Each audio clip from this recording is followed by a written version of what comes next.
नमस्कार प्यारे दोस्तों, आपका बहुत बहुत स्वागत है हमारे इस सेशन में। और आज के इस सेशन में हम मनोविज्ञान के बारे में डिटेल से चर्चा करेंगे।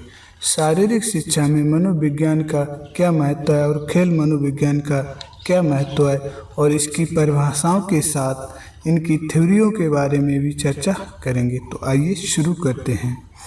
जैसा कि आप जानते हैं, मनोविज्ञान शब्द अंग्रेजी भाषा के साइकोलॉजी का हिंदी रूपांतरण है। साइकोलॉजी शब्द यूनानी भाषा के साइकी और लोगस शब्दों से बना हुआ है, जहाँ साइकी का अर्थ आत्मा और लोगस का अर्थ अध्ययन करना होता है। लेकिन आत्मा के स्वरूप के बारे में वास्तविक जानकारी न उपलब्ध होने के कारण इस अर्थ को मान्यता नहीं मिल पाई। साथ ही कुछ समय के पश्चात इसे मन का विज्ञान कहा जाने लगा, लेकिन मन के बारे में भी जानना कठिन लगा। इस कारण इसे त्याग कर चेतना का विज्ञान कहा जाने लगा। लेकिन ये भी ज़्यादा दिन तक नहीं चला। अंत में साइकोलॉजी को व्यवहार का विज्ञान कहा गया, जो आज भी मान्य है। ठीक है दोस्तों, अब हम देखते हैं कब का विषय आत्मा का विज्ञान, मन का विज्ञान और चेतना का विज्ञान किस सदी में इसे कहा गया। तो आइए देखते हैं। जैसा कि आप जानते हैं, 16वीं शताब्दी के आसपास इसे आत्मा का विज्ञान कहा जाता था, और इसके आत्मा के विज्ञान के संरक्षक थे, यानी कहने वाले थे प्लेटो, अरस्तु और डेकार्ट। इसके बाद आत्मा के विज्ञान यानी आत्मा के बारे में कुछ साक्ष्य न मिल पाने के कारण इसको आत्मा का विज्ञान कहने से अन्य साइकोलॉजिस्ट ने इसे मना कर दिया, और 17वीं शताब्दी में फिर इसे मन का विज्ञान कहा जाने लगा। लेकिन मन के बारे में भी अधिक साक्ष्य न मिले और ये सिद्ध नहीं हो पाया। इस वजह से इसे मन के विज्ञान से भी मान्यता नहीं मिली। यानी मन का विज्ञान कहने में पंपोलॉजी व जॉन लॉक का महत्वपूर्ण योगदान रहा। इसके साथ साथ ही 19वीं शताब्दी में इसे चेतना का विज्ञान कहा जाने लगा, और जिसको कहने वाले थे विलियम वुंट और विलियम जेम्स ने इन्हें 19वीं शताब्दी के अंतर्गत चेतना का विज्ञान कहा। 20वीं शताब्दी में यानी वर्तमान में इसे व्यवहार का विज्ञान कहा जाने लगा। चेतना का उचित और प्रमाणिक साक्ष्य न मिलने पर इसको चेतना का विज्ञान न मानकर व्यवहार का विज्ञान माना जाने लगा, और व्यवहार के विज्ञान के रूप में आज ये वर्तमान स्वरूप में मौजूद है। और व्यवहार के विज्ञान को कहने वाले जेबी वाटसन व स्किनर महोदय का विशेष योगदान है। इसके साथ साथ ही मनोविज्ञान की प्रथम प्रयोगशाला 1879 विलियम वुंट ने लिप्जिंग, जर्मनी में खोली थी, और इन्हें प्रायोगिक मनोविज्ञान का जनक भी कहा जाता था। लिप्जिंग, जर्मनी में विलियम वुंट ने 1879 में प्रथम मनोविज्ञान की प्रयोगशाला खोली, और जहां कई प्रयोग भी किए गए। व्यवहारवाद, अब हम देखते हैं व्यवहारवाद। जेबी वाटसन ने मनोविज्ञान को व्यवहार का विज्ञान कहा। जेबी वाटसन ने मनोविज्ञान को व्यवहार का विज्ञान कहा, और ये व्यवहारवाद के जनक भी कहे जाते हैं। व्यवहार शब्द दोस्तों, व्यवहार शब्द का प्रयोग सर्वप्रथम विलियम मैकडूगल ने अपनी पुस्तक आउटलाइन ऑफ साइकोलॉजी में प्रयोग किया। मनोविज्ञान की कुछ प्रमुख परिभाषाएं हैं दोस्तों, आइए उनके बारे में समझते हैं। जैसा कि आप जानते हैं, मनोविज्ञान वुडवर्थ ने क्या कहा? वुडवर्थ ने मनोविज्ञान ने सर्वप्रथम अपनी आत्मा को त्यागा। वुडवर्थ ने कहा, मनोविज्ञान ने सर्वप्रथम अपनी आत्मा को त्यागा और फिर अपने मन को। मनोविज्ञान ने सर्वप्रथम अपनी आत्मा को त्यागा और फिर अपने मन को, फिर चेतना का त्याग किया। अब ये व्यवहार की विधि को स्वीकार करता है या अब ये व्यवहार के साथ रहती है। वॉटसन महोदय ने क्या कहा? मनोविज्ञान आचरण व व्यवहार का शुद्ध विज्ञान है। मनोविज्ञान आचरण व व्यवहार का शुद्ध विज्ञान है। यहाँ आप ध्यान रखेंगे, बॉट जो होते हैं उनसे हम वजन मापते हैं और वजन शुद्ध मापता है बाट। तो इसी प्रकार मनोविज्ञान आचरण व व्यवहार का शुद्ध विज्ञान है। अब हम देखते हैं कोलेशनिक ने क्या कहा। कोलेशनिक ने मनोविज्ञान मानव व्यवहार का विज्ञान है। मनोविज्ञान मानव व्यवहार का विज्ञान है। इसके साथ साथ ही एन.एल. मुन ने क्या कहा? एन.एल. मुन के अनुसार आजकल मन, यहाँ आप ध्यान रखें, मन और मन की क्या स्थिति होती है। आजकल मनोविज्ञान का संबंध व्यवहार के छानबीन से है। इस प्रकार याद रखें कि जैसे मन जो है, हमारा मन हमेशा एक जगह स्थिर नहीं रहता और वो छानबीन करता रहता है। इसी प्रकार एन.एल. मुन की परिभाषा भी याद रख सकते हैं।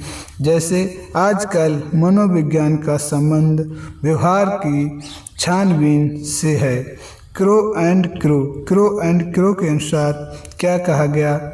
मनोविज्ञान व्यक्ति के व्यवहार मानवीयता के संबंध का अध्ययन है। मनोविज्ञान व्यक्ति के व्यवहार मानवीयता के संबंध का अध्ययन है।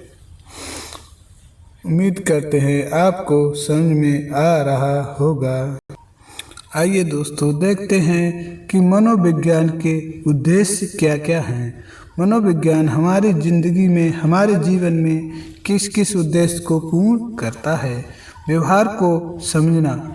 मनोविज्ञान व्यवहार को समझने का सबसे महत्वपूर्ण साधन है व वर्णन करना, और ये वर्णन करता है कि कोई व्यक्ति जिसका व्यवहार कैसा है और उसका नेचर कैसा है। भविष्यवाणी करना। मनोविज्ञान व्यक्ति के आचरण व्यवहार को समझकर उसके भविष्य के बारे में भी भविष्यवाणी कर सकता है। व्यवहार को नियंत्रित करना। मनोविज्ञान द्वारा व्यक्ति की मानसिक स्थिति, शारीरिक स्थिति और व्यवहारात्मक सामाजिक स्थिति को समझकर उसके व्यवहार को नियंत्रित किया जा सकता है। समस्याओं का समाधान करना। मनोविज्ञान प्रयोगशाला में कई समस्याओं का समाधान करना संभव हुआ है। मनोविज्ञान के द्वारा कई जटिल समस्याओं को उसके व्यक्ति के आचरण और मन मस्तिष्क को पढ़कर कई सारी समस्याओं का समाधान संभव हुआ है। मनोविज्ञान का अर्थ। खेल मनोविज्ञान का अर्थ। ये तो था दोस्तों हमारे मनोविज्ञान के बारे में इन शॉर्ट डिटेल में चर्चा। अब खेल मनोविज्ञान के बारे में चर्चा करते हैं। खेल मनोविज्ञान की वह व्यवहारिक शाखा है जो खेल के मैदान में खिलाड़ी के व्यवहार, उसकी मानसिक स्थिति और प्रदर्शन का अध्ययन करता है। खेल मनोविज्ञान दोस्तों खेल से ही संबंधित स्थितियों का वर्णन करेगा। इस प्रकार खेल के मैदान में खिलाड़ी के व्यवहार, उसकी मानसिक स्थिति व प्रदर्शन का अध्ययन करता है। कौन? खेल मनोविज्ञान। खेल मनोविज्ञान की परिभाषाएं। खेल मनोविज्ञान की परिभाषाएं। आइए दोस्तों खेल मनोविज्ञान की परिभाषाओं के बारे में भी समझते हैं। के.एम. बर्न्स। के.एम. बर्न्स क्या कहते हैं? के.एम. बर्न्स क्या कहते हैं? खेल मनोविज्ञान खेल के क्षेत्र में खिलाड़ियों के व्यवहार का अध्ययन है। खेल मनोविज्ञान खेल के क्षेत्र में खिलाड़ियों के व्यवहार का अध्ययन करता है। बर्न्स से आप याद रखें दोस्तों, मान लीजिए कोई चीज़ एकदम बन गई तो उसी प्रकार खिलाड़ियों के व्यवहार का अध्ययन करता है। क्लार्क एंड क्लार्क क्या कहते हैं? खेल मनोविज्ञान एथलेटिक्स में व्यक्ति के व्यवहार की खोजबीन करता है। क्लार्क एंड क्लार्क कहते हैं खेल मनोविज्ञान एथलेटिक्स में व्यक्ति के व्यवहार की खोजबीन करता है। ठीक है दोस्तों। जॉन लूथर क्या कहते हैं? जॉन लूथर कहते हैं खेल मनोविज्ञान वैज्ञानिक सिद्धांत, तथ्यों, प्रदर्शन तथा खेल कूद में मानवीय व्यवहार के संबंधों में लागू होता है। खेल मनोविज्ञान वैज्ञानिक सिद्धांत, तथ्यों, प्रदर्शन तथा खेल कूद में मानवीय व्यवहार के संबंधों में लागू होता है। जैसे यहाँ ध्यान रखिए दोस्तों, जॉन लूथर, और जहाँ लागू आ जाए, क्या संबंधों में लागू आ जाए, समझो वो लूथर साहब की परिभाषा है। तो इस प्रकार याद रखें, जॉन लूथर वैज्ञानिक सिद्धांत, तथ्यों, प्रदर्शन तथा खेल कूद में मानवीय व्यवहार के संबंधों में लागू होता है। लूथर से मान लीजिए लूजर, और लूजर आदमी क्या करता है? सभी चीज़ों का प्रयोग करता है किसी भी कंपटीशन को जीतने के लिए। इस प्रकार इसमें लूथर की परिभाषा में वैज्ञानिक सिद्धांत, तथ्य, प्रदर्शन, खेलकूद, मानवीय व्यवहार और संबंध, इतनी बातों की चर्चा हुई है, संबंधों में लागू होता है। इस प्रकार लूथर की परिभाषा को आप याद रख सकते हैं। आइए दोस्तों खेल मनोविज्ञान के महत्व के बारे में भी समझ लेते हैं। शरीर की क्रियात्मक क्षमताओं में वृद्धि। खेल मनोविज्ञान के द्वारा शरीर की क्रियात्मक क्षमताओं में वृद्धि होती है। गति या व्यापक कौशलों को सीखने में मदद मिलती है। व्यवहार को समझने में व्यक्ति के एथलीट के व्यवहार को समझने में मदद मिलती है। खेल मनोविज्ञान से संवेग व इमोशन भावनाओं को नियंत्रित करने में मदद मिलती है।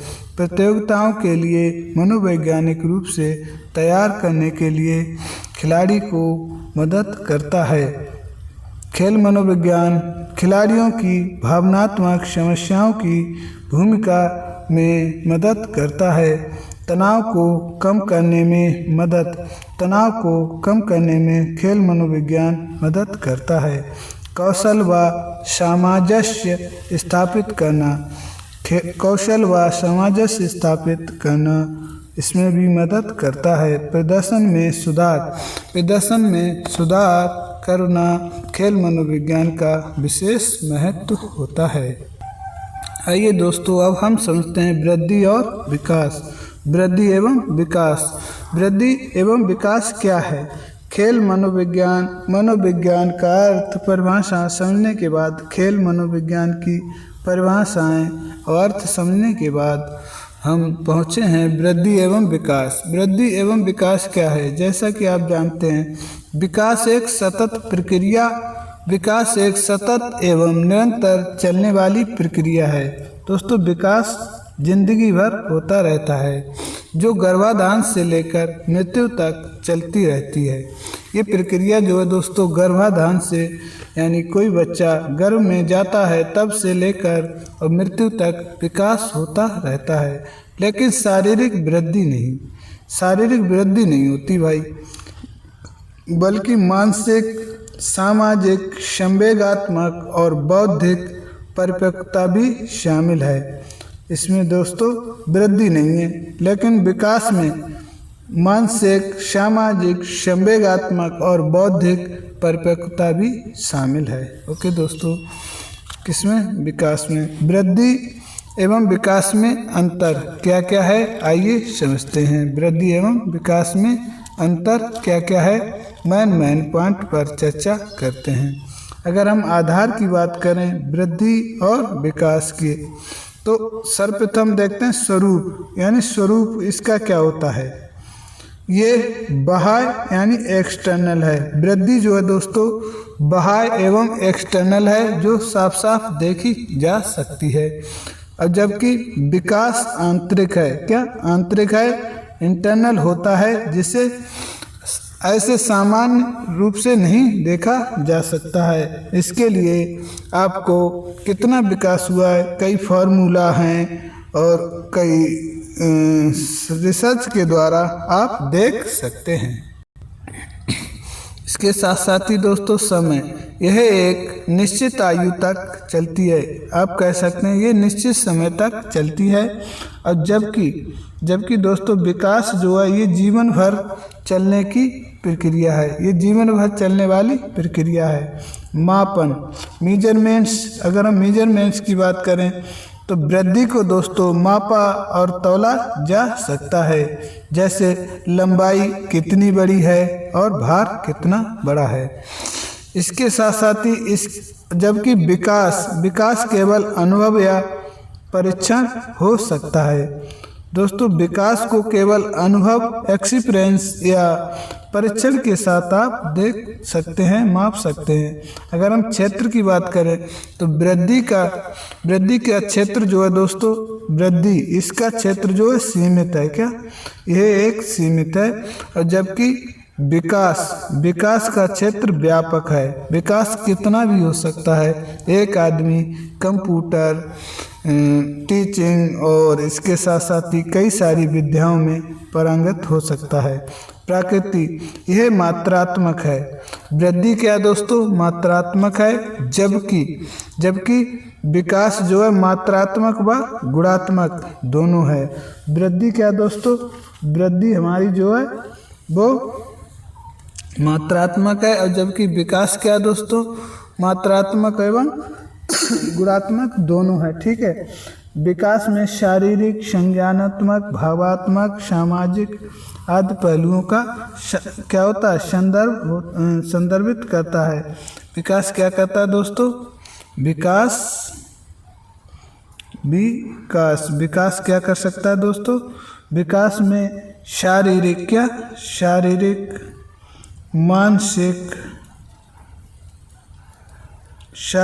मानसिक, ठीक है, और भावनात्मक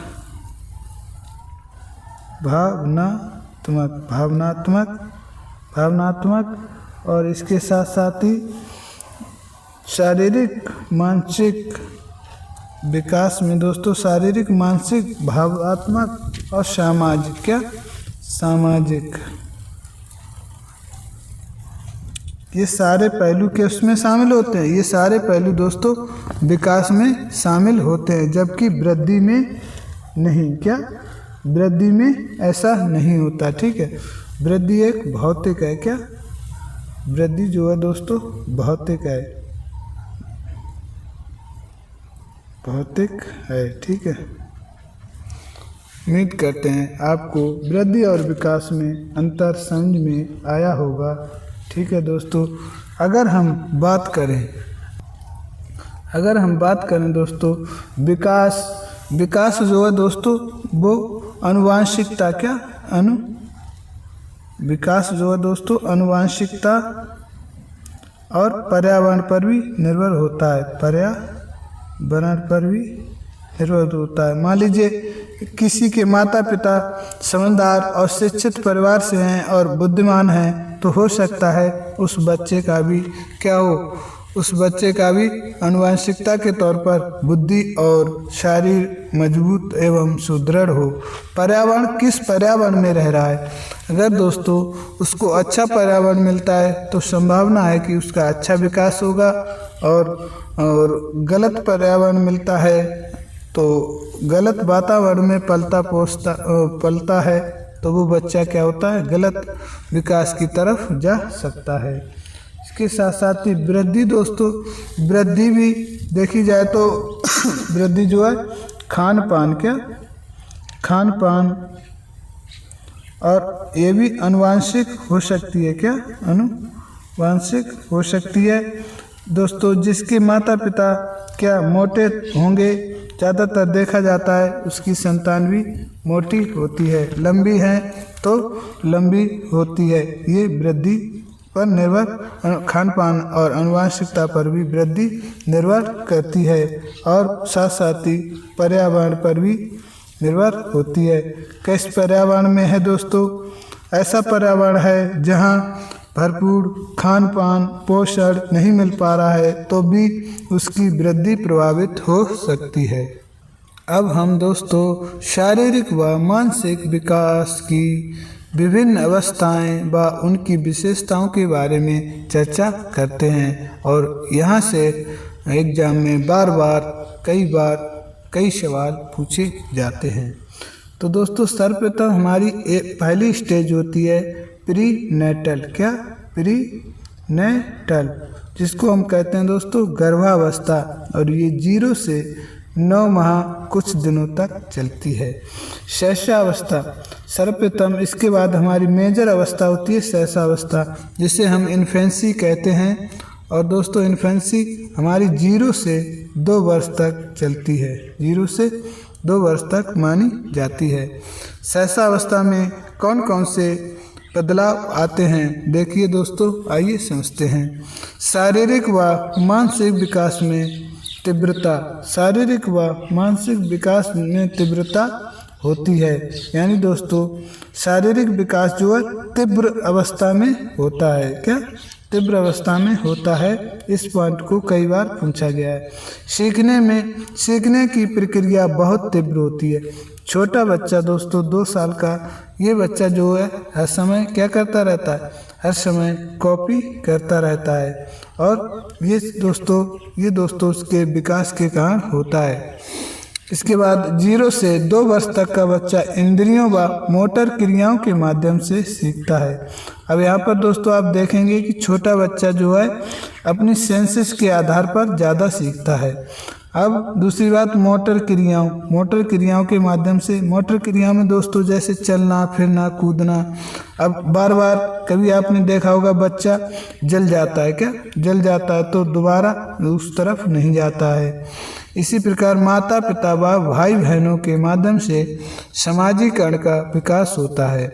अब यहाँ दोस्तों माता पिता भाई बहन के माध्यम से सामाजिकरण का विकास करता है। कैसे, मान लीजिए अगर बच्चा कोई गलती करता है तो माँ बाप उसे सिखाते हैं कि बेटा ये चीज़ गलत है। अगर भाई के साथ जाता है, किसी को गाली देता है, तो भाई भी सिखाता है उसे कि ये क्या है, ये गलत है, ये ऐसा नहीं करना चाहिए, आपको गाली नहीं देना चाहिए। इस प्रकार उसका समाज में रहना, किस प्रकार रहना है, ये सब विकास होता है, सामाजिकरण होता है। स्वप्रेम की भावना, इस अवस्था में दोस्तों बच्चा खुद को अपने लिए वैल्यूएबल समझता है, यानी स्वप्रेम अपने प्रेम की कद्र करता है, जबकि दूसरों की नहीं, दूसरों पर निर्भर, लेकिन पूरी तरह दूसरों पर निर्भर होता है। अनुकरण करना, हर बात में कॉपी करना बच्चे की आदत होती है।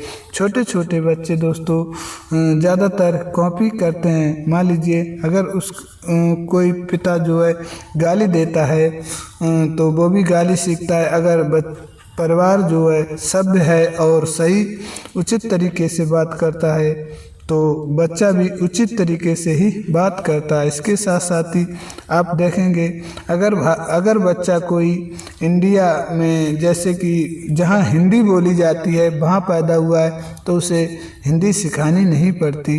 इसके साथ साथ ही अगर वो और ऐसे देशों में पैदा हुआ जहाँ इंग्लिश बोली जाती है तो वहाँ उसे इंग्लिश सिखानी नहीं पड़ती।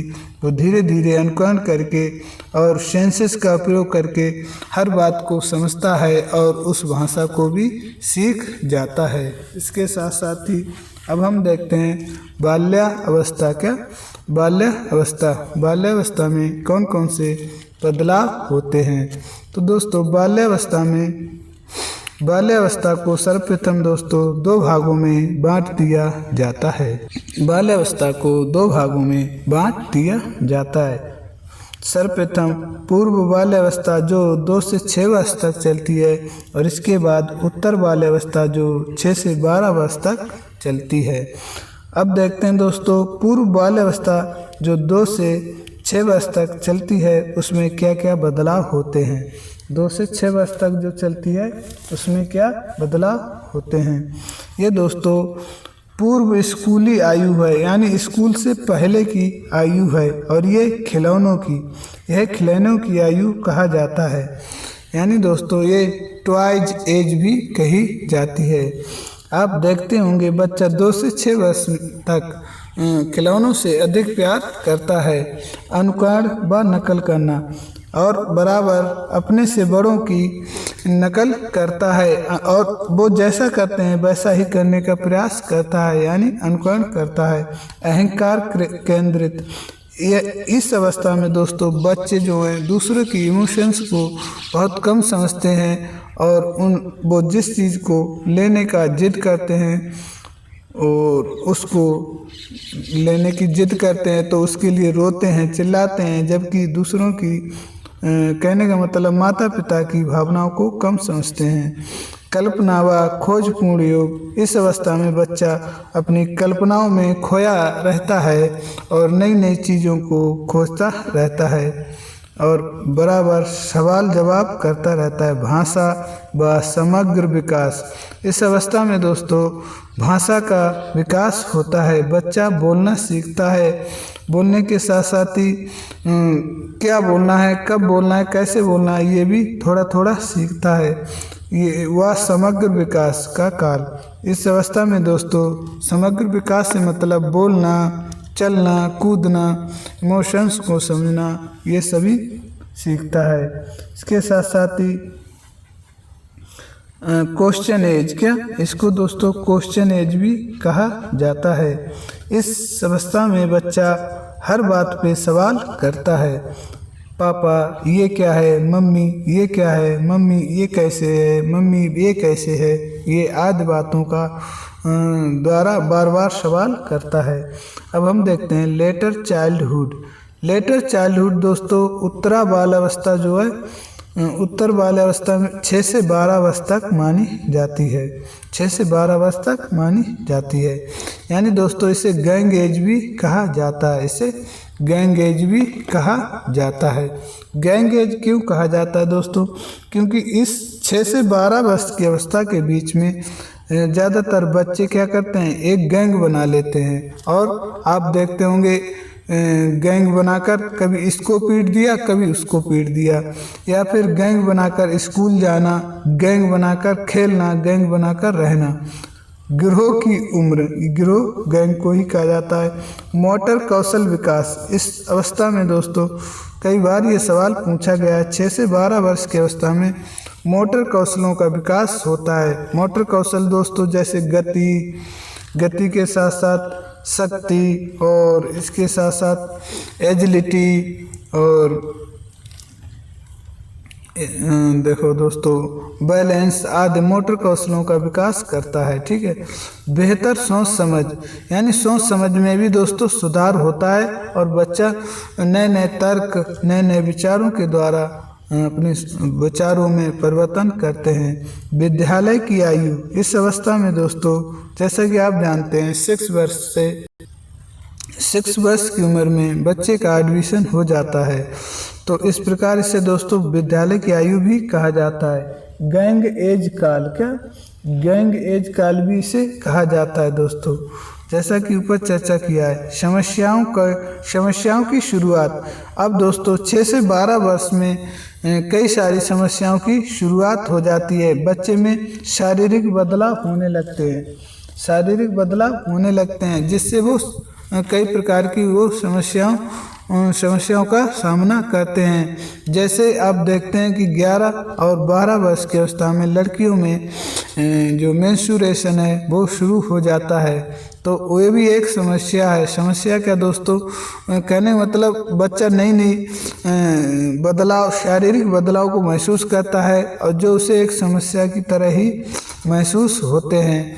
जैसे बच्चों में दाढ़ी मोछें निकलना और इसके साथ साथ ही आवाज़ में बदलाव आदि। ठीक है दोस्तों, उम्मीद करते हैं समझ में आ रहा होगा। आइए दोस्तों, अब हम चलते हैं किशोरावस्था की तरफ। क्या किशोरावस्था की तरफ। किशोरावस्था में दोस्तों सबसे पहले आपको बता दूं, जो बार बार पूछा गया सवाल है, वो सवाल है कि किशोरावस्था से पूर्व लड़कियां जल्दी युवा हो जाती हैं, जबकि लड़कों में वृद्धि जो है दोस्तों किशोरावस्था के बाद में होती है। ठीक है दोस्तों, लड़कियां जो है 18 वर्ष से पूर्व तेजी से वृद्धि करती हैं, ग्रोथ करती हैं, और जबकि लड़के 18 वर्ष के बाद में दोस्तों यानी किशोरावस्था के बाद में लड़के जो है तेजी से वृद्धि करते हैं, लड़कियां पहले युवा हो जाती हैं। ठीक है, अब देखते हैं दोस्तों किशोरावस्था यानी एडोलसेंस। क्या एडोलसेंस। इसके पिता जो हैं दोस्तों जनक। इसके पिता जो हैं दोस्तों जी स्टैनली हॉल को कहा जाता है। किशोरावस्था के जो जनक हैं, जो पिता हैं, वो जी स्टैनली हॉल को कहा जाता है, और उन्होंने ही जी स्टैनली हॉल ने ही इस अवस्था को, किशोरावस्था को तनाव व तूफान की अवस्था कहा है। क्योंकि दोस्तों एडोलसेंस का अर्थ है विकसित होना, और लैटिन में दोस्तों लैटिन में एडोलसेंस का अर्थ जो है वो विकसित होना होता है। बचपन व वयस्कता के बीच का काल। ये दोस्तों जो उम्र है ये बचपन व वयस्कता के बीच का काल है, और इसे टीन एज भी कहा जाता है, जिसका मतलब होता है किशोरों की उम्र। क्या किशोरों की उम्र। ओके दोस्तों, ठीक है। इसे दोस्तों तनाव व तूफान की अवस्था भी कहा जाता है। जैसा कि आप जानते हैं किशोर अवस्था में दोस्तों तरह तरह के तनाव का सामना करना पड़ता है, और बच्चा किशोरावस्था में दोस्तों तूफान की तरह हर कार्य को, हर सोच को, हर विचार को तूफान की तरह एकदम आया चला गया, या फिर एकदम तूफान की तरह उस पर एक्ट करता है। यानी इसलिए इसे किशोरावस्था में तूफान का मतलब दोस्तों ना बाप की सुनना, ना माँ की सुनना, कई बार ऐसा होता है, इसलिए इसे तूफान की अवस्था कहा गया है। ठीक है दोस्तों, ये पहचान के संकट का क्षण है। क्या ये दोस्तों यहाँ दोस्तों पहचान की संकट का क्षण है, यानी दोस्तों यहाँ पहचान का संकट। यहाँ बच्चा जो है कई सारे काम ऐसे करता है जहाँ उसे पहचान नहीं होती है कि इसका परिणाम क्या होगा, ऐसे भी कई बार ऐसे काम कर देता है। ठीक है दोस्तों, इसे समस्याओं का काल भी कहा जाता है। किशोरावस्था दोस्तों समस्याओं का काल है, क्योंकि इसमें कई सारी समस्याएं होती हैं, जैसे विषमलिंगी ग्रुप बनाना, क्योंकि इस अवस्था में दोस्तों बॉय गर्ल जो है एक दूसरे की तरफ अट्रैक्ट होने लगते हैं, और इसीलिए ये समस्याओं का काल भी कहा गया है। इसके साथ साथ ही बच्चे अपनी भविष्यों की चिंता को लेकर, भविष्य की चिंता के लिए लेकर कई सारी समस्याओं में उलझे रहते हैं। ठीक है दोस्तों, अब हम देखते हैं किशोरावस्था में शारीरिक विशेषताएं। दोस्तों कई सारे शारीरिक बदलाव होते हैं, जैसे युवा में क्या दोस्तों, युवाओं में दाढ़ी मूंछ निकलना, क्या दाढ़ी मूंछे निकलना, ठीक है दोस्तों। साथ ही साथ सेक्स हार्मोन्स का एक्टिवेट हो जाना, ठीक है। इसके साथ साथ ही और जो युवती यानी लड़कियों में दोस्तों क्या होता है, मेंस्ट्रुएशन साइकिल इसी अवस्था में शुरू होता है। इसके साथ साथ ही आवाज़ पतली हो जाती है। आवाज़ कैसी हो जाती है, आवाज़ दोस्तों पतली हो जाती है और बच उभर आते हैं। बच जो है, चेस्ट जो है वो क्या होता है दोस्तों, उभर आता है। इस प्रकार उन्हें कई सारी बदलाव का सामना करना पड़ता है, ठीक है। अब हम देखते हैं संवेगात्मक, यानी इमोशंस में भी बदलाव हो जाता है। पहले जहां बच्चा अपने माँ बाप के इमोशंस पर डिपेंड होता था, अब दोस्तों वो अपने खुद के इमोशंस पर डिपेंड होने लगता है, यानी उसके अंदर जो चल रहा है उसको पूरा करने की जिद करता है, ठीक है।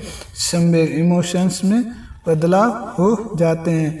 पहले जो बाल्यावस्था में जहाँ बच्चा दोस्तों एक लिंगी यानी समलिंगी की तरफ अट्रैक्ट होता था, लेकिन इधर दोस्तों विषम लिंगी अवस्थाओं की तरफ अट्रैक्ट होने लगता है। मानसिक बदलाव भी किशोर अवस्था में दोस्तों आ जाता है, जैसे बच्चा देश प्रेम की तरफ ज़्यादा आकर्षित होता है। इसके साथ साथ ही विषम लिंगी की तरफ ज़्यादा आकर्षित होता है, ठीक है। और अपने भविष्य की चिंता को लेकर अधिक परेशान रहता है, ठीक है, शिक्षा से, ठीक है। अब सामाजिक विकास, इस अवस्था में दोस्तों बच्चा समाज में किस प्रकार रहना है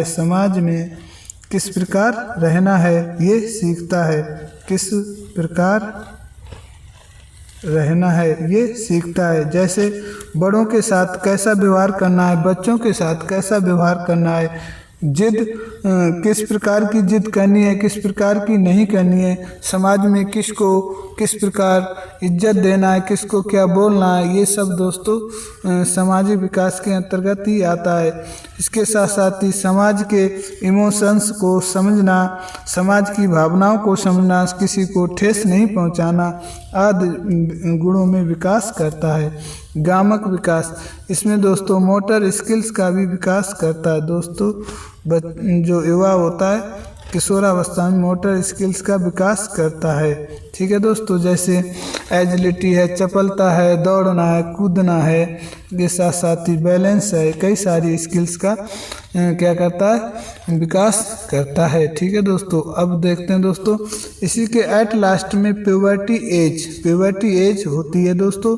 इससे कहा गया है प्यूबर्टी एज को दोस्तों, ये वो एज होती है यहाँ तीव्र शारीरिक परिवर्तन जो है एट लास्ट में होते हैं, और ये दोस्तों हमारी 11-12 से लेकर 13-14 तक मानी जाती है, ठीक है दोस्तों। 11-12 से लेकर 13-14 तक मानी जाती है। यहाँ शारीरिक परिवर्तन क्या क्या होते हैं दोस्तों, ये किशोरावस्था का ही लास्ट पार्ट है, ठीक है, यानी अंतिम अवस्था है।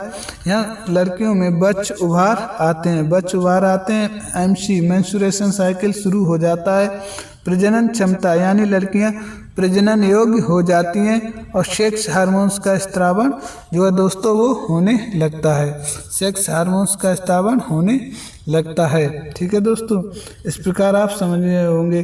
अब युवाओं में क्या होता है दोस्तों, यानी बॉयज में क्या होता है, बॉयज में दोस्तों क्या होता है, सेक्स हार्मोन बनने लगता है क्या, और दाढ़ी मूंछ निकलने लगती हैं, और इसके साथ साथ ही स्पर्म का बनना शुरू हो जाता है।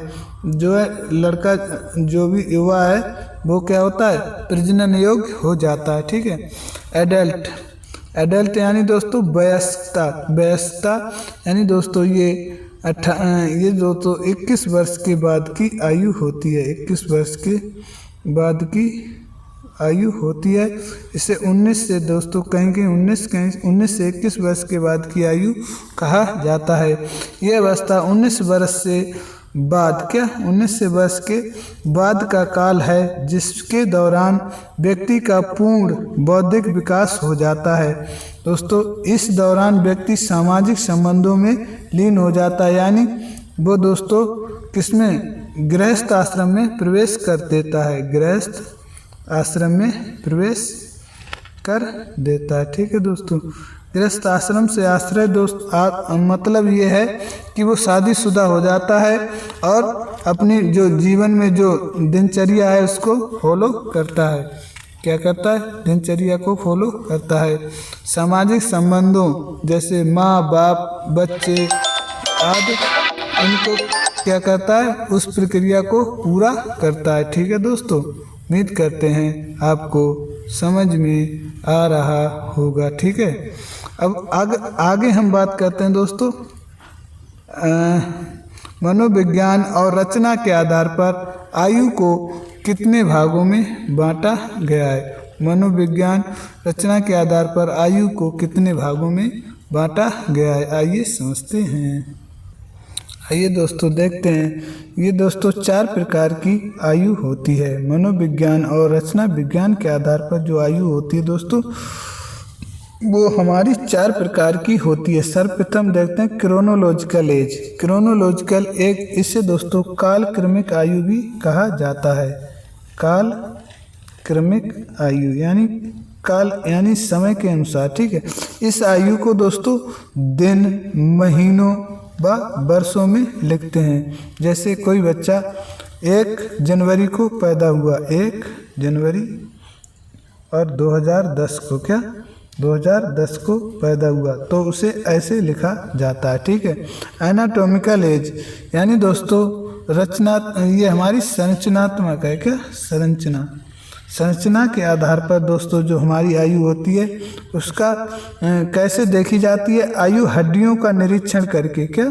हड्डियों का निरीक्षण करके इसका क्या किया जाता है, आयु का वर्गीकरण किया जाता है। जैसे दांत देखना, कंधा की स्केपुला देखना, स्केपुला देखना, और गर्ल्स में हिप की चौड़ाई हिप की चौड़ाई आदि देखकर पता लगाई जाती है। ठीक है दोस्तों, अब देखते हैं फिजियोलॉजिकल एज यानी शारीरिक क्रियात्मक आयु। शरीर क्रियात्मक आयु। ठीक है, ये क्या होती है दोस्तों, ये शारीरिक बदलाव पर निर्भर होती है, यानी शारीरिक बदलाव पर आधारित है। जैसे लड़कियों में बच्च व मेंस्ट्रुएशन शुरू हो जाना। ठीक है दोस्तों, यानी प्रजनन योग्य हो जाना, इससे पता चलता है कि लड़कियों में बच्च उभर जाने से पता चलता है। उधर मेंस्ट्रुएशन आने से पता चलता है लड़कियों की कितनी उम्र हो चुकी, यानी जो युवा अवस्था में ग्रह आ चुकी हैं। लड़कों में दाढ़ी मूंछें देखकर पता चलता है दोस्तों कि इनकी उम्र किस अवस्था तक आ गई है। ठीक है दोस्तों, इसके साथ साथ ही मेंटल एज दोस्तों ये मानसिक परीक्षणों द्वारा पता चलती है। ये आयु मनोवैज्ञानिक परीक्षणों द्वारा पता की जाती है। जैसे MA/CA × 100। अब मान लीजिए किसी की मानसिक आयु है कितनी, 120 और क्रोनिकल एज है उसकी दोस्तों मान लीजिए 8 अब गुणा कर देंगे हम 100 से 100 से। ठीक है, 10 मान लीजिए क्रोनिकल एज दोस्तों 10 मान लीजिए। अब हम गुणा कर देंगे, मल्टीप्लाई कर देंगे 100 से। तो कैसे निकालें, 0 देखिए दोस्तों 0 से 1 मिनट दोस्तों, एक मिनट सॉरी दोस्तों, मानसिक यानी मेंटल एज जो है उसकी 12 की है और वो बच्चा है 10 साल का। 10 साल का, तो कैसे पता करेंगे। अब देखिए दोस्तों 10 लिखा हमने, 10 से 0 काट दिया। ठीक है, 12 दाई 120, यानी अभी उसकी जो है क्षमता जो दोस्तों होता है मानसिक जांच के लिए जो हमारा मीटर होता है वो 120 तक उसकी पहुंच गया। तो इस प्रकार वो बच्चा जो है दोस्तों इंटेलिजेंट है। इंटेलिजेंट है, यानी एवरेज नहीं है दोस्तों, वो इंटेलिजेंट है, यानी अपने से ऊपर दो क्लास ऊपर के बच्चे को कवर कर रहा है। उम्मीद करते हैं आपको समझ में आ रहा होगा। अब हम आगे बढ़ते हैं दोस्तों। अब हम देखते हैं पर्सनालिटी। क्या पर्सनालिटी, हम क्रम बाय क्रम से ही दोस्तों पूरा साइकोलॉजी समझेंगे। पर्सनालिटी क्या होती है दोस्तों, इसका अर्थ क्या है। ये शब्द जो है, पर्सनालिटी शब्द जो है दोस्तों, लैटिन भाषा के शब्द परसोना से लिया गया है। किससे दोस्तों, लैटिन भाषा के शब्द परसोना से लिया गया है, जिसका अर्थ होता है परसोना बराबर मास्क का, मास्क या मुखौटा। ठीक है दोस्तों, मास्क या मुखौटा, ये उन विशेषताओं या गुणों का संयोजन को संदर्भित करता है। ये दोस्तों जो है, जो पर्सनालिटी है, ये उन गुणों व विशेषताओं को दिखाता है, संदर्भित करता है। Combination of many qualities. क्या, यानी दोस्तों उन विशेषताओं के गुणों के संयोजन को संदर्भित करता है या दिखाता है, जो व्यक्ति के विशिष्ट चरित्र का निर्माण करते हैं, कि उसका चरित्र कैसा है। ये दोस्तों क्या है, सभी गुणों का क्या है, कॉम्बिनेशन है, संयोजन है, एक जोड़ है, जो दिखाता है कि व्यक्ति के विशिष्ट चरित्र का निर्माण करता है या दिखाता है कि उसका जो व्यक्तित्व है वो कैसा है, इस बात का वर्णन करता है। ठीक है, व्यक्तित्व का वर्गीकरण दोस्तों कई सारे, यहाँ पर्सनालिटी का जो अर्थ है यहीं तक है दोस्तों। और इसके बाद इस पर्सनालिटी के बारे में कई सारे देखो, जो हमारे साइकोलॉजिस्ट हैं, मनोवैज्ञानिक हैं, उनके अलग अलग तरह से भेद रहे हैं। तो कुछ प्रमुख मनोवैज्ञानिकों ने यहाँ वर्गीकरण किया है, उनके बारे में आइए समझ लेते हैं। ठीक है दोस्तों, सर्वप्रथम देखते हैं कि शारीरिक शिक्षा में बनावट शरीर व स्वभाव के आधार पर, बनावट शरीर के स्वभाव के आधार पर कई सारे मनोवैज्ञानिकों ने वर्गीकरण दिए हैं, वो हम समझते हैं। सर्वप्रथम देखते हैं हिप्पोक्रेट्स। क्या, हिप्पोक्रेट्स ने किस प्रकार जो है दोस्तों और किस आधार पर वर्गीकरण किया है। हिप्पोक्रेट्स ने दोस्तों स्वभाव के आधार पर, किस पे, स्वभाव के आधार पर जो है अपने वर्गीकरण दिया है। वो किस प्रकार दिया है, देखिए दोस्तों, ये सबसे पुराना है। क्या, सबसे पुराना जो है शरीर का वर्गीकरण है, किसका, हिप्पोक्रेट्स है। किसके आधार पे, स्वभाव के आधार पर। तो इसे हम याद रखते हैं CMPS। क्या, CMPS। ठीक है, CMPS, इस प्रकार हम याद रख सकते हैं हिप्पोक्रेट्स के वर्गीकरण को। अब हम देखते हैं C for कॉलरिक। क्या, कॉलरिक। ठीक है दोस्तों, ये व्यक्ति जो है मानसिक रूप से कमजोर व शारीरिक रूप से कैसे होते हैं, मजबूत होते हैं। कॉलरिक मीन्स दोस्तों कफ। क्या, कफ जो है, और ये काले, ये पीले, और ये अधिक। ठीक है, ये अधिक। ठीक है, अब हम समझाएंगे आपको। कफ मीन्स कफ पित्त वाले। क्या दोस्तों, कफ वाले, ये व्यक्ति जो हैं मानसिक रूप से कमजोर होते हैं, वह शारीरिक रूप से कैसे होते हैं, मजबूत होते हैं। अब हम देखते हैं काले पित्त वाले, कफ पित्त वाले और काले पित्त वाले। क्या, ठीक है, काला पित्त जिनका होता है, इन्हें इंग्लिश में कहते हैं मेलनकोलिक। ये शारीरिक व मानसिक रूप से कैसे होते हैं दोस्तों, दोनों रूप से उदास व निराशावादी होते हैं, दोनों रूप से कमजोर होते हैं। जो मिलन है, जो मिक्स्ड है, क्या मिक्स्ड तो हैं दोस्तों, लेकिन दोनों मिक्स्ड में भी दोनों रूप से कमजोर हैं। ठीक है, अब हम देखते हैं फ्लेगमेटिक में होता है दोस्तों पीले पित्त वाले। क्या, पीले पित्त वाले, ये व्यक्ति जो है शारीरिक रूप से कमजोर हैं और मानसिक रूप से मजबूत होते हैं। इन्हें कैसे याद रखेंगे, अब किसी को पीलिया हो जाए दोस्तों, तो उसका शरीर तो कमजोर हो जाता है, लेकिन उसका दिमाग जो है, दिमाग बराबर कैसा रहता है, मजबूत रहता है। अब हम देखते हैं संगीन। क्या, संगीन से आप याद रखो, एक ऐसा व्यक्ति जिसके कई सारे संगी होते हैं। क्या, कई सारे संगी होते हैं, यानी दोस्त होते हैं। ये एथलेटिक प्रकार के क्या होते हैं दोस्तों, एथलेटिक प्रकार के व्यक्ति होते हैं, जो शारीरिक रूप से मजबूत, ऊर्जावान व अधिक रुधिर वाले होते हैं। ये जो सैंग्यून है दोस्तों, ये एथलेटिक प्रकार के होते हैं जिनका शरीर जो है मजबूत होता है, ऊर्जावान होता है व अधिक रुधिर वाले होते हैं। इस प्रकार आप याद रख सकते हैं। CMPS या हिंदी में कफ काले पीले अधिक। कोई आदमी कफ लेके आया है, वो काले हैं, पीले हैं और अधिक भी हैं। ठीक है, इस प्रकार आप याद रख सकते हैं। अब हम आ गए हैं दोस्तों सेल्डन के आधार पर। सेल्डन ने किस आधार पर व्यक्तित्व का वर्गीकरण किया दोस्तों? शायद ही कोई एग्जाम बचे जिसमें सेल्डन के आधार पर ना पूछा जाता हो। तो इस प्रकार दोस्तों सेल्डन को हमें विशेष रूप से ध्यान रखना होगा। ठीक है, सेल्डन ने दोस्तों शरीर की बनावट के आधार पर वर्गीकरण किया दोस्तों। किसके आधार पर? सेल्डन ने जो है शरीर की बनावट के आधार पर व्यक्तित्व का वर्गीकरण किया है। ठीक है दोस्तों, अब हम देखते हैं सेल्डन ने तीन सोमैटोटाइप में से प्रत्येक व्यक्ति के लिए 3 सोमैटोटाइप में से दोस्तों प्रत्येक व्यक्ति के लिए 1 से 7 तक पैमाने के अनुसार 1 से 7 तक पैमाने के अनुसार सभी संभावित शरीर के प्रकारों का वर्गीकरण किया।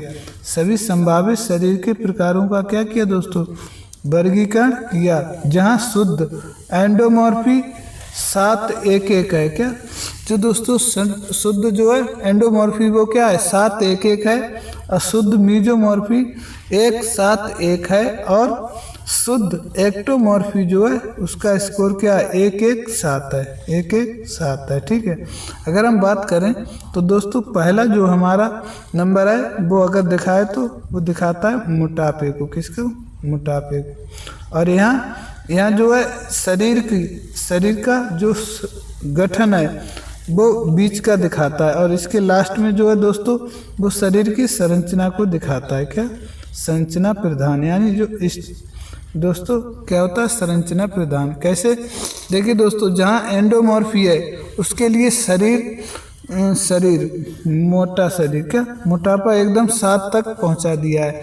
और यहाँ एथलेटिक बॉडी 1 है और जबकि एक्टोमॉर्फी का नंबर 1 है, इसलिए ये पूरी तरह से एंडोमॉर्फी है। यहाँ मीजोमॉर्फी की बॉडी जो है दोस्तों मोटापा बिल्कुल 1 के बराबर है और जो एथलेटिक यानी जो मांसपेशियाँ वो 7 हैं, 7 नंबर तक पहुँच गई हैं। यहाँ एक नंबर पहुँच गया संरचना, यानी स्ट्रक्चर जो है उसके जो है शरीर का जो कंकाल प्रधान है वो 1 है। ठीक है, और शुद्ध एक्टोमॉर्फी जो है दोस्तों उसमें ना तो भैया वसा है ना तो भैया एथलेटिक बॉडी है और नंबर 7 पे है वो किसे? संरचना प्रधान है। कैसा? यानी सूखा, क्या लंबा और लंबी गर्दन और देखो जिसमें लंबी गर्दन और कमजोर दुबला पतला शरीर रखता है। ठीक है, इस प्रकार हम समझ सकते हैं। अब हम देखते हैं एंडोमॉर्फी जो दोस्तों हैं विस्रोटोनिया, इनका उपनाम है दोस्तों विस्रोटोनिया भी कहा जाता है एंडोमॉर्फी। ठीक है, विस्रोटोनिया भी कहा जाता है। उनका मीटर जो होता है 711 होता है, पैमाना जो है 711 होता है। ये कैसे होते हैं? ये गोल मटोल नाशपाती जैसे आकार के होते हैं, गोल मटोल होते हैं दोस्तों। और ये हमारी होती है नाशपाती, ऐसे नाशपाती के आकार के होते हैं। ठीक है दोस्तों, ये स्वभाव से कैसे होते हैं? आराम तलब होते हैं और बहुत खाने वाले होते हैं, बहुत खाते हैं भैया। इस प्रकार इनका जो पाचन कैसा होता है? पाचन शक्ति कई बार पूछा गया कि एंडोमॉर्फी की पाचन शक्ति कैसी होती है, तो इनकी भैया पाचन शक्ति होती है बहुत तीव्र। क्या? तीव्र, हर समय खाते रहते हैं। ओके दोस्तों, अब वह खुश मिजाज के होते हैं। खुश मिजाज जो होते हैं यानी जो मोटे व्यक्ति होते हैं वो दोस्तों थोड़े खुश मिजाज के होते हैं। और इसके साथ साथ ही ये प्रमुख खेल, ठीक है, इनके प्रमुख खेल कौन से होते हैं? ज़्यादातर देखेंगे आप तो जो मोटे व्यक्ति होते हैं उनकी ज़्यादातर कुश्ती होती है, वेट लिफ्टिंग होती है। ठीक है, यानी ये शक्ति प्रधान होते हैं। क्या? और इसके साथ साथ ही आप देखेंगे सूमो कुश्ती। क्या? जापान में कितने मोटे मोटे व्यक्ति लड़ते हैं। ठीक है, ये प्रधान की बात करें तो ये दोस्तों होते हैं शक्ति प्रधान। क्या? शक्ति प्रधान। ओके दोस्तों, उम्मीद करते हैं आपको समझ में आ रहा होगा। ठीक है, आगे देखते हैं। आगे हम देखते हैं मीजोमॉर्फी। क्या मीजोमॉर्फी दोस्तों जो है ये बीच की कड़ी है। क्या इन्हें सोमैटोटाइप भी कहा जाता है, इन्हें सोमैटोटाइप भी कहा जाता है। ठीक है, ठीक है, इनका जो पैमाना होता है 1-7-1 होता है और ये व्यक्ति एथलेटिक शरीर, मजबूत मांसपेशी रखने वाले, बड़े निडर व साहसी होते हैं, उत्साही प्रकार के होते हैं। इनके अंदर दोस्तों उत्साह जो होता है बहुत कूट कूट के भरा होता है। ये दोस्तों जो है ये बीच की कड़ी है और बीच की कड़ी सबसे बढ़िया कड़ी मानी जाती है। इसी प्रकार एथलेटिक बॉडी के होते हैं, यानी इनकी जो मांसपेशियां होती हैं एकदम बड़ी मजबूत, और ये दोस्तों एकदम एथलीट लगते हैं, दूर से देखने पर भी एथलीट लगते हैं। यानी इनके प्रमुख खेल कौन कौन से हो सकते हैं? ये स्प्रिंटर होते हैं और बॉक्सर होते हैं। बॉक्सर आपने देखा होगा एकदम बॉडी जो है एकदम कट शर्ट निकले हुए, और इसके साथ ही दोस्तों स्प्रिंटर एकदम बॉडी जो है एकदम मस्त होती है इनकी। ठीक है, एक्टोमॉर्फी। क्या एक्टोमॉर्फी जो सेर्वोट्रोनिक होते हैं, यानी जो सेरेब्रोटोनिक होते हैं दोस्तों, यानी एक्टोमॉर्फी जो होते हैं इनको सेरेब्रोटोनिक भी कहा जाता है। अब सेरेब्रो से आप मान लीजिए, जैसे मान लीजिए क्या, अब क्या बताऊं आपको, क्या मानेंगे? ठीक है, आप कुछ भी मान लीजिए। सेरेब्रोटोनिक इनका पैमाना जो होता है 1-1-7 होता है। ये व्यक्ति दुबले पतले होते हैं, कैसे सूखे सुगंधी होते हैं। क्या और लंबी गर्दन होती है इनकी। क्या लंबी गर्दन होती है। वहीं मीजोमॉर्फिक कैसी होती है दोस्तों? गर्दन मजबूत होती है। क्या गर्दन मजबूत, ठीक है, होती है। अगर गर्दन की बात करें तो इनकी लंबी जो है, इनकी गर्दन जो है लंबी होती है। और कंकाली प्रकार के व्यक्ति हैं, कंकाल इनमें ज़्यादा होता है, यानी मांसपेशियाँ जो हैं होती तो हैं दोस्तों लेकिन बहुत कम। क्या बहुत कम मजबूत, मतलब उनके कट्स वगैरह नहीं निकले होते हैं, एकदम कंकाल प्रधान होते हैं। ये लंबी दूरी, क्या लंबी दूरी सहनशीलता वाले खेलों के लिए उपयुक्त हैं। ये दोस्तों इनका स्वभाव ऐसा होता है, ये इंट्रोवर्ट टाइप के होते हैं। क्या इंट्रोवर्ट टाइप के होते हैं। ये अपने आप में ही खोए रहते हैं, तो इनके दोस्तों इन्हें क्या होता है, एकल गेम जो है बहुत पसंद होते हैं। क्या एकल गेम। इसके साथ साथ ही सहनशीलता वाले गेम भी इन्हें बहुत पसंद होते हैं। जैसे इनके प्रमुख खेल की बात करें, इनके प्रमुख खेल हैं बास्केटबॉल, क्या और मैराथन रेस। बास्केटबॉल तो दोस्तों नहीं हो सकती, इसको काट दीजिए। मैराथन रेस के लिए ये क्या होते हैं, उपयुक्त होते हैं। और इसके साथ साथ ही 5000 मीटर, क्या 5000 मीटर रेस और 10,000 मीटर रेस, 10,000 मीटर रेस। ठीक है, ओके दोस्तों, उम्मीद करते हैं आपको समझ में आ रहा होगा। अब हम देखते हैं दोस्तों क्रेस्मर महोदय। क्या सर्वप्रथम हमने देखा हिप्पोक्रेट्स के बाद हमने देखा भैया किसको, शेल्डन के बाद अब हम देखते हैं क्रेस्चर महोदय को। क्या क्रेस्चर महोदय। अब हम दोस्तों देखते हैं क्रेस्चर महोदय के बारे में अगर हम बात करें दोस्तों, तो इनके और शेल्डन के लगभग एक ही जैसे हैं, सिर्फ नाम बदला है, मीनिंग वही रहती है। ठीक है, पिकनिक जो है एंडोमॉर्फी की तरह ही सेम टू सेम होते हैं। इनका कद छोटा, शरीर गोल मटोल होता है। एथलेटिक्स जो हमने पढ़ा था दोस्तों, मीजोमॉर्फी जो होते हैं, मीजोमॉर्फी की तरह ही एथलेटिक्स होते हैं। क्रेस्चर महोदय के एथलेटिक जो है मीजोमॉर्फी की तरह ही होते हैं। ठीक है दोस्तों, ये इनका शरीर कैसा होता है, बलवान होता है, मजबूत होते हैं, और इनका शरीर संतुलित होता है दोस्तों, एथलेटिक टाइप का होता है। और ये जो पिकनिक टाइप के होते हैं दोस्तों, ये भी दोस्तों कुश्ती और वेट लिफ्टिंग ऐसे गेमों के लिए उपयुक्त होते हैं। और ये एथलेटिक्स होते हैं, ये दोस्तों स्प्रिंटर होते हैं। कैसे, ये ज़्यादातर धापक होते हैं। क्या और इसके साथ साथ ही एस्थेटिक होते हैं ये सेम टू सेम सेरेब्रोटेनिक यानी एक्टोमॉर्फी की तरह होते हैं। दुबले पतले लंबे होते हैं, पतला ढांचा होता है। आकार कैसा होता है? पतले ढांचे का आकार का शरीर होता है और इनकी भी दोस्तों गर्दन जो है लंबी होती है लेकिन कमज़ोर होती है। ये ज़्यादातर मैराथन और लंबी दूरी के धावक होते हैं। क्या? मैराथन व लंबी दूरी के धावक होते हैं। ओके दोस्तों, लंबी दूरी के धावक होते हैं। अब हम देखते हैं डिस्प्लास्टिक। क्या? डिस्प्लास्टिक ये दोस्तों असमान्य शरीर पाया जाता है। इनके बारे में कोई सही सलामत व्याख्या नहीं हो सकती क्योंकि ये सभी का कॉम्बिनेशन होते हैं। कैसे होते हैं? सभी का कॉम्बिनेशन होते हैं। उम्मीद करते हैं आपको समझ में आ रहा होगा। ठीक है, अब हम देखते हैं कार्ल जूंग। क्या दोस्तों? कार्ल जूंग के बारे में हम चर्चा करते हैं। कार्ल जूंग जो है दोस्तों ये कहाँ के थे? ये दोस्तों स्विट्जरलैंड के थे शायद। आपको अगर पता हो तो आप कमेंट करना। ठीक है, अंतर्मुखी। क्या? इंट्रोवर्ट। क्या? इंट्रोवर्ट ये दोस्तों कैसे होते हैं? कार्ल जूंग ने जो है दोस्तों इनका वर्गीकरण किस आधार पे किया है? शेल्डन महोदय ने और उन्होंने क्या और क्रेसमैन ने इन्होंने किया शरीर के आकार पे। ठीक है, अब इन्होंने किया दोस्तों व्यवहार पे। क्या? कार्ल जूंग ने जो है किस पे किया? व्यवहार के आधार पे किया। कैसे? अब जो अंतर्मुखी होते हैं इनका व्यवहार कैसा होता है? ये होते हैं कम बोलने वाले। क्या? एकांत प्रिय होते हैं, अकेले में ही रहते हैं, अपने आप में खोए रहते हैं। क्या? समाज में भी ये क्या करते हैं? अपने आप में ही खोए रहते हैं।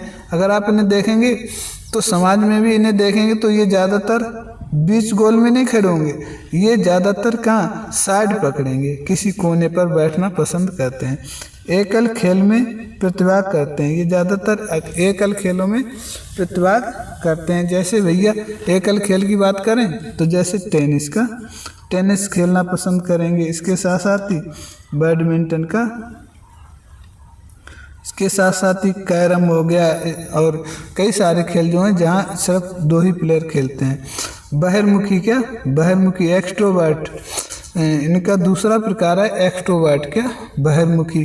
और बहिर्मुखी आप जानते हैं दोस्तों जो वो कैसे होते हैं? मिलनसार। कैसे? मिलनसार, सामाजिक, खिलाड़ी प्रकार। क्या? खिलाड़ी प्रकार के होते हैं। ठीक है दोस्तों, जो हमारे बहिर्मुखी होते हैं वो सामाजिक भी होते हैं, दूसरे की भावनाओं को समझते भी हैं, उनसे मिलते हैं, बतलाते भी हैं और मिलनसार भी होते हैं और खिलाड़ी प्रकार के होते हैं। ठीक है, अब देखते हैं दोस्तों उभयमुखी जो है दोस्तों ये दोनों का मिक्स्ड रूप है। ये दोनों के गुण रखने वाले होते हैं। ठीक है, दोनों के गुण रखते हैं। ठीक है दोस्तों, अब हम दोस्तों बात करते हैं स्प्रेंजर कृत का। स्प्रेंजर ने कितने प्रकार से वर्गीकरण किया है? स्प्रेंजर ने करी भैया 6 प्रकार से। का 6 प्रकार से वर्गीकरण किया और ये 6 प्रकार इनके SPACER ये ट्रिक है दोस्तों। स्प्रेंजर और स्पेसर से आप ध्यान रखेंगे। S फॉर सोशल यानी सामाजिक, P फॉर पॉलिटिकल यानी राजनीतिक, A से एस्थेटिक यानी सौंदर्य प्रदान, C से कॉग्निटिव यानी बुद्धि प्रदान, E से इकोनॉमिक यानी अर्थ प्रदान, R से रिलीजियस यानी धार्मिक प्रदान। अब इनमें समझाने की कोई बात ही नहीं दोस्तों, आप समझ सकते हैं। सामाजिक वे होंगे जो समाज में ज़्यादा घुले रहते हैं, पॉलिटिकल वो होंगे जो राजनीति में ज़्यादा रहते हैं, एस्थेटिक वे होंगे जिन्हें दोस्तों अपने शरीर से बहुत ज़्यादा लगाव होता है, सौंदर्य को प्रधान होते हैं, इनकी सौंदर्य जो होता है ज़्यादा होता है इनमें। कॉग्निटिव जो होते हैं दोस्तों वो बुद्धि प्रदान होते हैं यानी तार्किक क्षमता वाले होते हैं। इकोनॉमिक भी होते हैं जो अर्थ प्रदान होते हैं। ठीक है दोस्तों, और रिलीजियस भी होते हैं जो धार्मिक होते हैं यानी जिन्हें धर्म में बड़ा लगाव होता है, जैसे पंडित। क्या आइए दोस्तों अब हम द बिग 5 थ्योरी के बारे में भी चर्चा करते हैं। बिग 5 थ्योरी जो है दोस्तों ये क्या है? ये मनोविज्ञान की जान है, क्योंकि ये जो कई बार नहीं, मनोविज्ञान का जब भी प्रश्न बनता तो ज़्यादातर बिग फाइव थ्योरी की चर्चा की ही जाती है। ठीक है दोस्तों, तो आइए शुरू करते हैं।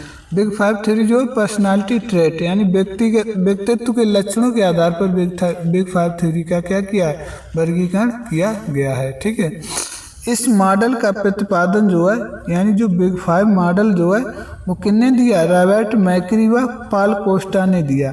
रॉबर्ट मैकरी और पॉल कोस्टा। ठीक है, कैसे याद रखेंगे, मैकरी से माइक्रोनी याद रखिए, माइक्रोनी और पोस्टा ये ज़्यादातर लोग खाते हैं। ठीक है, ओ से ओशियन का, ओ से दोस्तों होता है हमारा ओपियन क्या,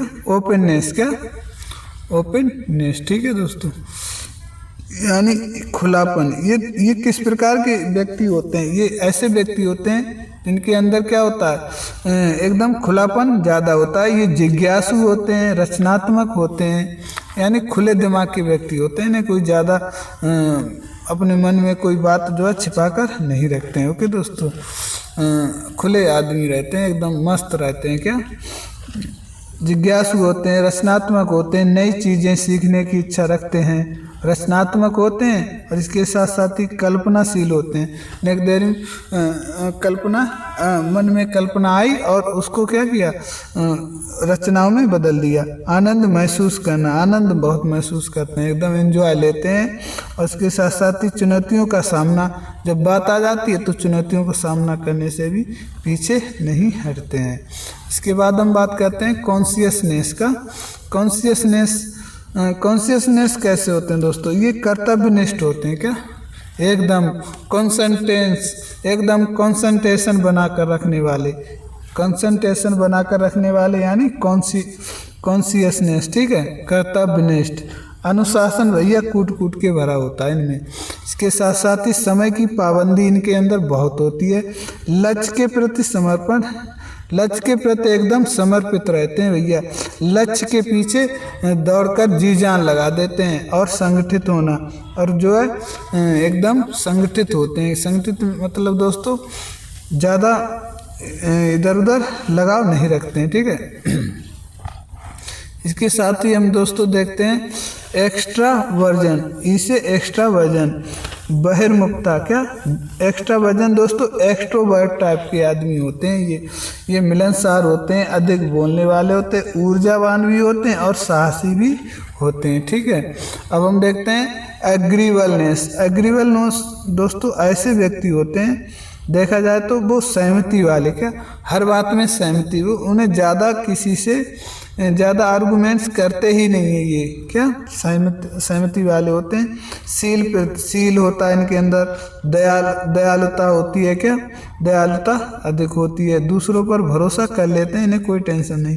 सहयोग करना और विनम्रता के साथ रहना इनका प्रमुख क्या होता है, उद्देश्य होता है।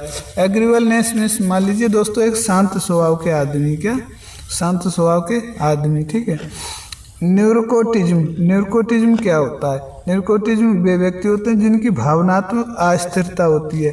ये एग्रीवलनेस के बिल्कुल उल्टे होते हैं क्या, एग्रीवलनेस के एकदम उल्टे। ठीक है, कैसे, भावनात्मक अस्थिरता, तनाव, हर समय तनाव रहेगा, चिंता, जल्दी घबरा जाने वाले, एकदम घबरा जाते हैं, कोई बात हो गई एकदम घबरा गए। भावनात्मक असंतुलन का मतलब दोस्तों इनके इमोशंस जो हैं उनका डिसबैलेंस ही रहता है। इनका इमोशंस जो है कभी भी एक जगह पर स्थिर नहीं रहता है। ठीक है, इसलिए इन्हें न्यूरोटिज्म कहा जाता है। ठीक है, उम्मीद करते हैं आपको समझ में आ रहा होगा। इस प्रकार दोस्तों हमने साइकोलॉजी में हमने देखो पर्सनालिटी के वर्गीकरण के बारे में चर्चा कर ली, खेल मनोविज्ञान और मनोविज्ञान की परिभाषाओं के बारे में चर्चा कर ली। इसके बाद जो शरीर संरचना के आधार पर विकास के पहलू के बारे में चर्चा कर ली, वृद्धि के बारे में चर्चा कर ली और विकास के बारे में चर्चा कर ली। इस प्रकार दोस्तों हमने लगभग मनोविज्ञान का आधा सेशन जो है कंप्लीट कर लिया है। अब आगे हम बढ़ते हैं दोस्तों, अब हम देखते हैं प्ले थ्योरी। क्या प्ले थ्योरी, देखिए दोस्तों प्ले थ्योरी समझने का प्रयास करते हैं। सर्वप्रथम हम देखते हैं सरप्लस एनर्जी थ्योरी। क्या ये क्या होती है दोस्तों? प्ले थ्योरी इन शारीरिक शिक्षा। सरप्लस थ्योरी जो होती है दोस्तों, सरप्लस का मतलब होता है एक्स्ट्रा एनर्जी का, एक्स्ट्रा एनर्जी या अतिरिक्त ऊर्जा का,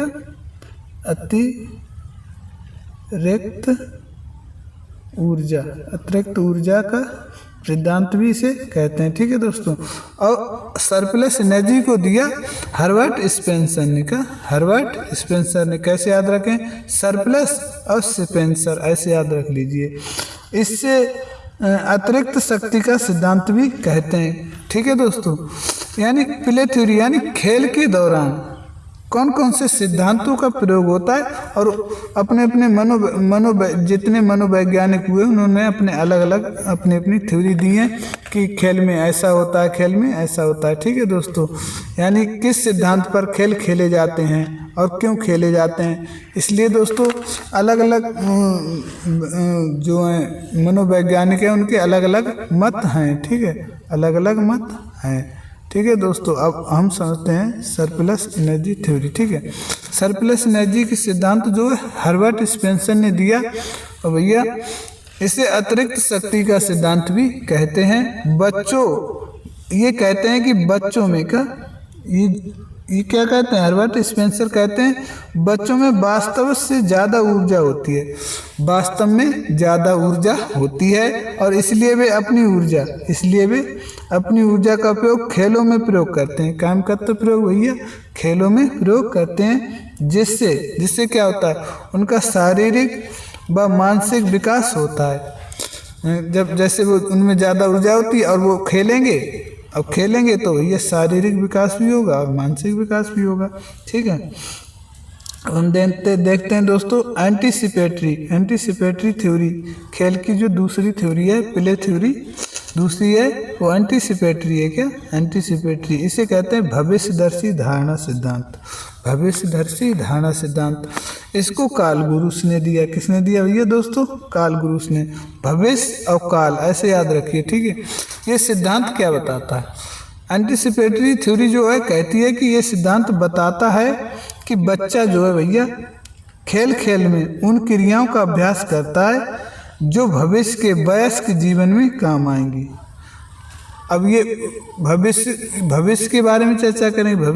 भविष्यदर्शी धारणा है तो भविष्य के बारे में ही चर्चा करेंगे। ठीक है। ये क्या कहते हैं? ये कहते हैं बच्चा जो भैया खेल खेल में उन क्रियाओं का भी अभ्यास करता है जो भविष्य में काम आएंगी, यानी भविष्य के वयस्क के जीवन में काम आएंगी। जैसे बच्चा, तो आपने देखा होगा बच्चे जो हैं कभी कभी शिक्षक बनते हैं, कभी कभी डॉक्टर बन के इलाज करते हैं, कभी कभी लड़कियां पत्नी के रोल अदा करती हैं, नाटक में देखेंगे आप। आदि की भूमिका खेल खेल में क्या करते हैं? सीखते हैं। क्या?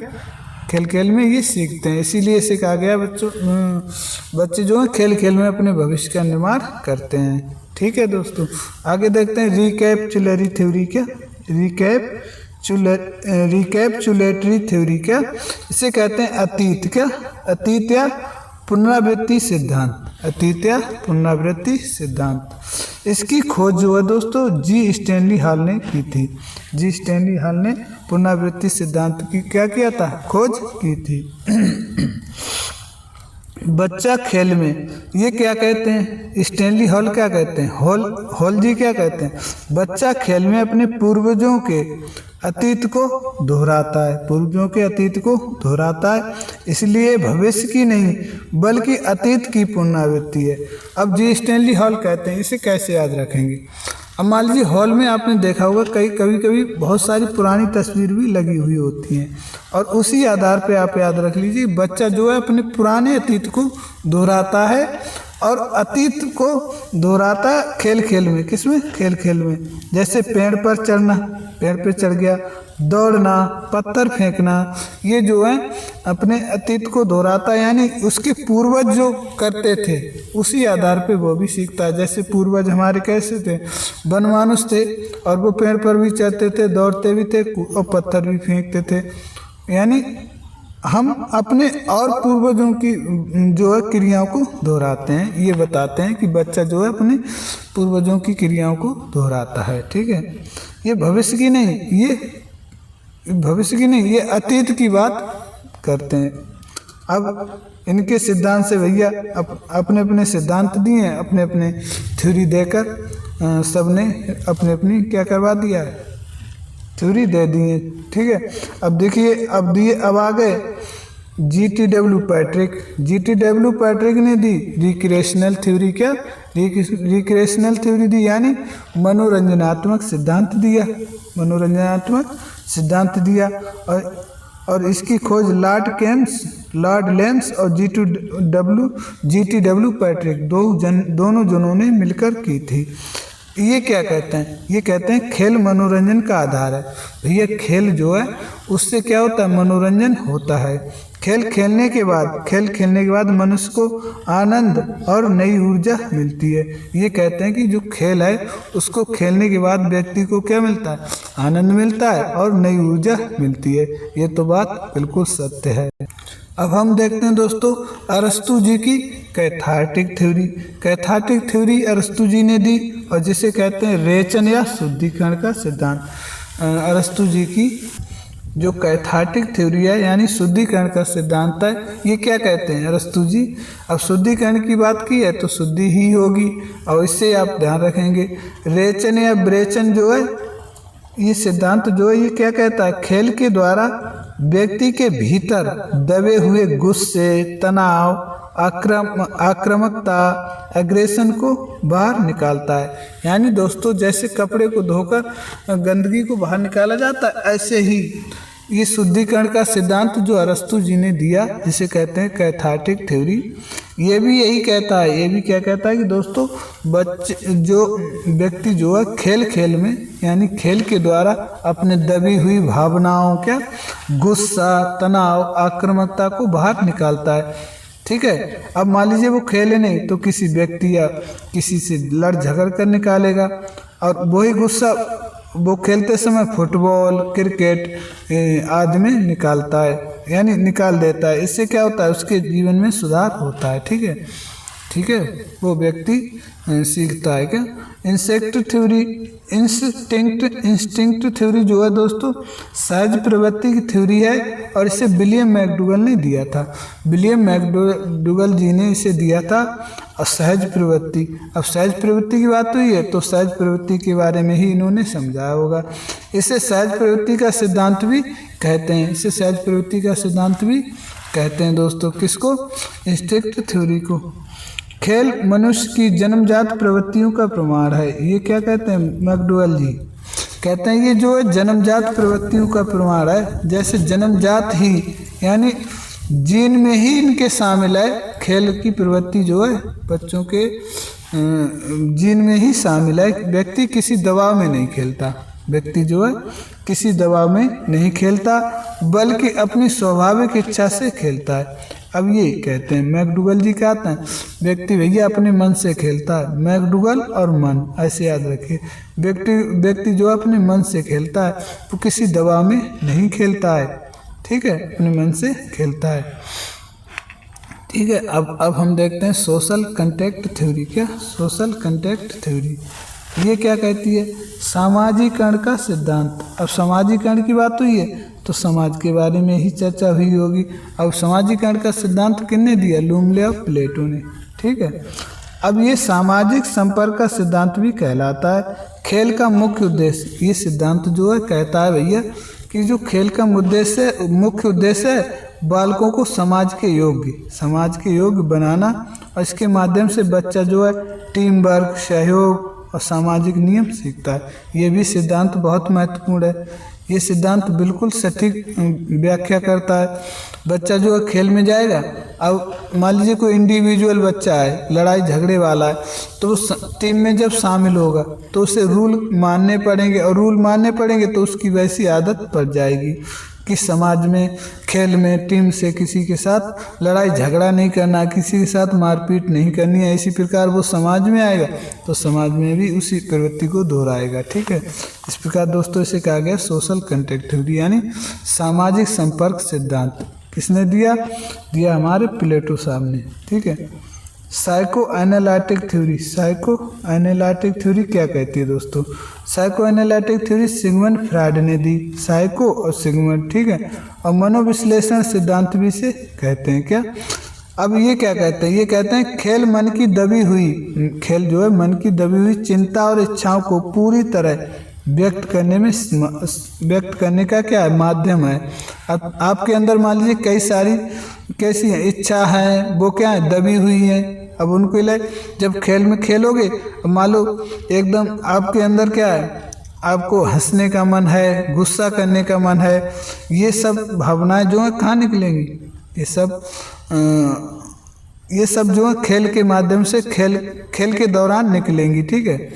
और जिससे बच्चा कल्पनाओं के जरिए अपनी अपूर्ण इच्छाओं को खेल में भी जीता है क्या? यानी बच्चा जो है दोस्तों खेल में जाता है, खेल में शामिल होता है, तो जो उसकी कल्पनाएं जो अधूरी रह गई उनके लिए खेल में कल्पनाओं में क्या करता है? पूर्ण करता है। जीत कर क्या करता है? पूर्ण करता है, ठीक है। इसके साथ साथ ही दोस्तों उन्होंने इद, ईगो और सुपर ईगो की भी चर्चा की है। इद और ईगो और सुपर ईगो की भी चर्चा की है। तो ये बताते हैं इद जो है दोस्तों ये बच्चा है क्या? एक बच्चे का व्यवहार है। इद क्या है? बच्चे का व्यवहार है। बच्चा कैसा होता है? जिद्दी होता है और क्या होता है? अपनी इच्छाओं को पूर्ण करने के लिए क्या जिद्दी होता है, गुस्सा करता है, रोता है, चिल्लाता है। ईगो क्या है? ये बीच का व्यवहार है क्या? ये दोस्तों देखी जाए तो ये मनुष्यता है क्या? यहाँ क्या करना है, कैसे करना है, ये सोच को विकसित करना होता है क्या? ठीक है, ऐसा व्यवहार है। और सुपर ईगो क्या है? सुपर ईगो दोस्तों देखी जाए तो ये एंगल है क्या? एक एंगल है क्या?